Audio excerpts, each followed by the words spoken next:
हिंदू धर्मामध्ये ब्रह्ममुहूर्ताला अत्यंत विशेष मानलं जातं. सकाळी 4 ते 5:30 पर्यंतचा वेळ ब्रह्ममुहूर्त मानला जातो.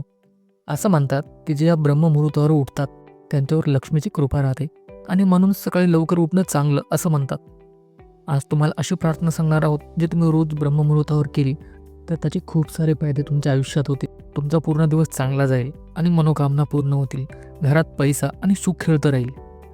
तर सकाळी उठल्यानंतर आपल्या दोन्ही तळहाताकडे बघा आणि इष्टदेवताचं अगोदर स्मरण करा आणि त्यानंतर दोन्ही हात जोडून हा मंत्र म्हणा. ओम भूर्भुवस्वः तत्सवितुर्वरेण्यं भर्गो देवस्य धीमहि धियो यो न प्रचोदयात्. या गायत्री मंत्राचे सलग 5 वेळा पठण करा. नंतर काही मिनिटे ध्यानास बसून ओमचा जप करा. या दिनचर्येमुळे तुमची रोजची सकाळ निर्मळ होईलच, पण पूर्ण दिवसही चांगला जाईल आणि तुमच्या मनोकामना पूर्ण होतील. घरात पैसा आणि सुख येईल. यासारखे अजून व्हिडिओ बघण्यासाठी आमचे दैवराशी चॅनलला सबस्क्राईब करा.